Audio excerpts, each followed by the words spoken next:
Hello friends, welcome to Yast recipes. இன்றைக்கி நம்ம சேனலில் சீரக சம்பா அரிசியை வச்சு சூப்பரான ஒரு ப்ரான் பிரியாணி தான் எப்படி செய்யறதுன்னு பார்க்க போகிறோம். நான் இன்றைக்கி 1/2 கிலோ அரிசி 1/2 கிலோ எறா வச்சு செஞ்சுருக்கேன். வாங்க எப்படி செய்யறதுன்னு பார்க்கலாம். மிக்ஸி ஜாரில் ஒரு கைப்பிடி அளவுக்கு பூண்டு சேர்த்துக்கோங்க. ஒரு கைப்பிடி இஞ்சி சேர்த்துக்கலாம். இது கூடவே விரல் சைஸ்க்கு 5 பட்டை சேர்த்துக்கோங்க. பட்டை நிறைய சேர்த்திங்கன்னா ரொம்ப கசக்கிற மாதிரி ஆகிடும். 10 போல் கிராம்பு சேர்த்துக்கோங்க. சின்ன கிராம்பாக இருந்துச்சுன்னா 15 சேர்த்துக்கலாம். கடைசியாக 10 ஏலக்காய் சேர்த்துக்கோங்க.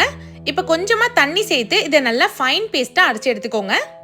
இந்த பேஸ்ட் தான் இந்த பிரியாணிக்கே டேஸ்ட் கொடுக்க போகுது. இப்போ இன்னொரு சைடு மிக்ஸி ஜாரில் ஒரு 15லேருந்து 20 சின்ன வெங்காயம் சேர்த்துக்கோங்க. பெரிய வெங்காயம் சேர்க்குறீங்கன்னா 2 மீடியம் சைஸ் வெங்காயம் சேர்த்து குறை நச்சு எடுத்து வச்சுக்கோங்க.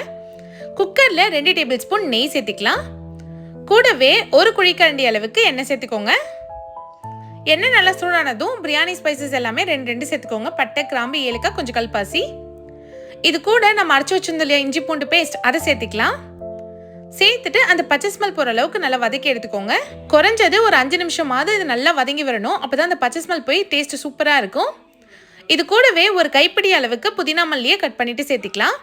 இப்போ இதையும் ஒரு 2 நிமிஷம் போல் நல்லா வதக்கி எடுத்துக்கலாம். நம்ம சேர்த்த புதினா மல்லி நல்லா சுருண்டு வரணும். இந்த அளவுக்கு வதங்கி வந்ததும் நம்ம அரைச்சி வச்சு வெங்காய பேஸ்ட் சேர்த்துக்கலாம். வெங்காயம் கொஞ்சம் குறைன்னு அரைச்சி வச்சுக்கோங்க. இப்போ இதையும் நல்லா ஒரு 5 நிமிஷம் வதக்கி எடுத்துக்கலாம். இந்த பிரியாணிக்கு டேஸ்ட்டே நம்ம வதக்கிறதுல தான் இருக்குது. நல்லா பச்சை ஸ்மெல் போகிற அளவுக்கு வதக்கி எடுத்துக்கலாம். காரத்துக்கு 1 table spoon Kashmiri chilli powder சேர்த்துக்கலாம்.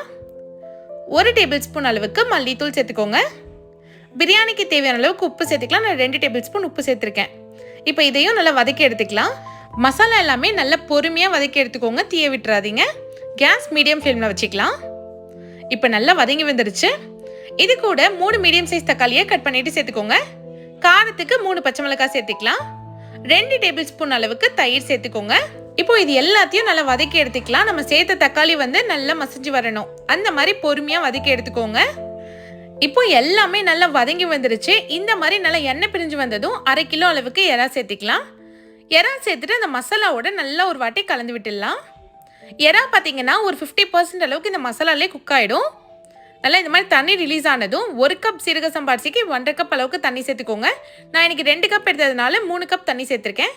கூட 6 எலுமிச்சப்பழமும் பிழிஞ்சு சேர்த்துக்கலாம். இப்போ இதை நல்லா மிக்ஸ் பண்ணி விட்டுருங்க. இந்த தண்ணி ஒரு 5 நிமிஷம் நல்லா கொதிக்கட்டும். பாருங்கள், நல்லா கொதி வந்துருச்சு. இதில் 1/2 மணி நேரம் ஊற வச்ச சீரக சம்பா அரிசி சேர்த்துக்கலாம். அரிசி ஊற வைக்கிறதுக்கு முன்னாடி ஒரு 4லேருந்து 5 வாட்டி நல்லா கழுவி எடுத்துக்கோங்க. அப்போ தான் உதிரியாக கிடைக்கும். இப்போ கேஸை மீடியம் ஃப்ளேமில் வச்சு 2 விசில் வச்சு எடுத்துக்கோங்க. ப்ரெஷர் போனதுக்கப்புறம் ஓப்பன் பண்ணி பார்த்தீங்கன்னா நல்லா கமன்னு சூப்பரான சீரக சம்பா எறா பிரியாணி ரெடி ஆகிடுச்சு. இது கூட உங்கள் ஃபேவரட் சைட் டிஷ் வச்சு சாப்பிட்டு பாருங்கள். டேஸ்ட் அல்டிமேட்டாக இருக்கும். கண்டிப்பாக இந்த ரெசிபி உங்களுக்கு பிடிச்சிருக்குன்னு நம்புறேன். இந்த மாதிரி நிறைய ரெசிபிஸ் பார்க்க யாஸ் ரெசிபிஸ் சேனல் சப்ஸ்கிரைப் பண்ணிவிடுங்க. தேங்க்ஸ் ஃபார் வாட்சிங்.